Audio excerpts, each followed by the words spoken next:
Você prefere ser feliz ou ter razão?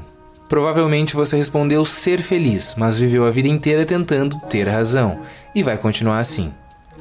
Não? Então me convence do contrário. E ainda que muitos filósofos tenham se aventurado na busca pela felicidade, a gente está falando de filósofos. A necessidade de ter razão é mais forte do que eles. Respeitemos, mas por volta do século IV a.C. existia um filósofo bastante excêntrico, com perdão do pleonasmo, que fugia à regra. Epicuro, o fundador do epicurismo, provavelmente a escola mais difamada e mal compreendida da filosofia. Abre aspas. Quem afirma que a hora de dedicar-se à filosofia ainda não chegou ou que ela já passou é como se dissesse que ainda não chegou ou que já passou a hora de ser feliz. Fecha aspas. Para Epicuro, nós procuramos a felicidade no lugar errado, nos luxos, no poder, na riqueza, no status. O caminho para a felicidade é muito mais simples. Afaste-se da política, tenha muitos amigos e valorize as suas amizades, tenha bastante tempo para dedicar à filosofia e a si mesmo e pare de discutir no Twitter. Mas ele não evitava discussões por falta do que dizer. Muito pelo contrário, consta que ele teria escrito mais de 300 livros, que infelizmente não sobreviveram até os dias de hoje. O que ele não queria era ficar discutindo com gente chata pra caralho o tempo todo, tentando consertar uma sociedade hipócrita em troca da sua paz. Isso pode parecer egoísta, mas não é. Em vez de sair por aí tentando ensinar pessoas que não querem aprender e dialogar com pessoas que não querem dialogar, ele decidiu aplicar a sua filosofia à própria vida. Olha só que ideia mais louca essa. Filosofia na vida. E assim, fazer da sua experiência um verdadeiro exemplo para as próximas gerações. Então ele se mudou para uma grande casa logo na saída de Atenas com vários amigos. Esse lugar ficou conhecido como o Jardim de Epicuro.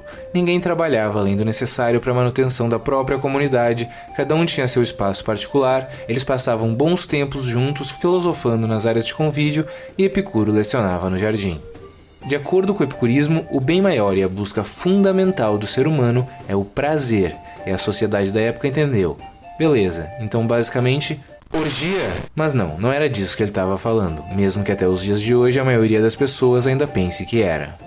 O prazer epicurista é antes de qualquer coisa a ausência de dor, mas tendo isso resolvido, muito pouco é focado em maximizar as experiências sensoriais, pela sua natureza passageira e bastante breve. O foco mesmo são os prazeres da alma, a filosofia, a amizade, a diversão, os bons momentos. Tudo que dura dentro de nós indeterminadamente. É claro que fundar a primeira comunidade hippie do mundo no meio da Grécia Antiga e ainda aceitar escravos e mulheres como membros sem distinção hierárquica não ajudou muito na fama de Epicuro perante a sociedade ateniense. Mas não, o cerne do prazer epicurista não provém de orgias. É um prazer moderado, se encontra nas coisas simples e deve trazer o mínimo possível de consequências negativas. Ele dizia: nenhum prazer é, em si mesmo, um mal, mas aquilo que produz certos prazeres acarreta sofrimentos bem maiores do que esses prazeres. Por exemplo, álcool e ressaca, drogas e dependência, sexo sem camisinha e DSTs, ou filhos, comida em excesso e obesidade, etc. O objetivo final é alcançar a ataraxia, a ausência de perturbações, e a aponia, a ausência de medos. É daí que surge o tetrafármacon, ou os 4 remédios da alma. 1. Não tenha medo de Deus. 2. Não se preocupe com a morte. 3. O que é bom é fácil de ser alcançado. E 4. O que é terrível é fácil de ser suportado. Talvez você não tenha essa referência exata em mente, mas os deuses gregos eram meio que completamente loucos e viviam se metendo na vida dos mortais, causando desastres ambientais e interferindo nos resultados das guerras. Epicuro disse: velho, eles são deuses, por que eles se preocupariam com o que a gente está fazendo ou deixando de fazer? É como se a gente se preocupasse com a vida matrimonial das formigas. Beleza, ele nunca disse exatamente isso, mas algo do tipo. Daí surge o paradoxo de Epicuro, que diversos teólogos tentaram refutar ao decorrer dos séculos, com resultados que a gente pode considerar mais ou menos... Enfim, o paradoxo é tipo isso. Deus está disposto a prevenir o mal, mas não é capaz, então ele não é onipotente. Ele é capaz, mas não está disposto, então ele é malévolo. Ele é capaz e está disposto, então de onde vem o mal? Ele não é capaz nem está disposto, então por que chamá-lo de Deus? Não é que Epicuro não acreditasse em uma figura divina, ele só dizia que eles são deuses, eles não sentem inveja, raiva, ódio ou qualquer tipo de emoção que nós meros mortais sentimos. Eles não se metem nas nossas vidas e não alteram os resultados das partidas de futebol. Não adianta continuar rezando. Nós temos livre-arbítrio, aqui se faz, aqui se paga, a felicidade, as conquistas, as desgraças dependem exclusivamente de nós mesmos. Abre aspas. É tolice um homem orar aos deuses por aquilo que ele tem o poder de obter por si mesmo. Fecha aspas. Não se preocupe com a morte. Sabe todo aquele tempo que existiu antes de você nascer? Um pouquinho mais do que 10 bilhões de anos? Então, ninguém perde uma noite de sono pensando nisso, mas muitos sentem uma enorme angústia com o medo da morte e uma provável não existência no futuro. Mas se você deixar de existir, não sobrarão sentidos. Se não existirem sentidos, como exatamente você vai sofrer? Sobre isso, Epicuro diz: a morte não é nada para nós, porque enquanto existimos, não existe a morte, e quando existe a morte, já não existimos mais. O que é bom é fácil de ser alcançado. Se o prazer é alcançado pela ausência de dor, então em vez de se fartar em um enorme banquete, Epicuro acreditava que era a simples ausência de fome que constituía o real prazer. Ele se alimentava quase exclusivamente de pão e água, podendo beber uma taça de vinho e comer um pedaço de queijo no auge do esbanjamento. Como ele disse, nada é suficiente para o homem cujo suficiente é muito pouco. Quanto mais desejarmos, mais perturbações teremos. Parece contraditório, mas se o seu desejo é moderado, você poderá aproveitar os prazeres em abundância. Entretanto, se o seu desejo é abundante, ele nunca será satisfeito por completo. A riqueza exigida pela natureza é limitada e fácil de obter, mas a riqueza exigida por vãos ideais se estende ao infinito. O que é terrível é fácil de ser suportado. Ao decorrer da sua vida, Epicuro teve uma saúde muito frágil. De repente porque ele só comia pão, quem sabe? Mas ninguém entendia muito sobre nutrição naquela época. Nem hoje em dia.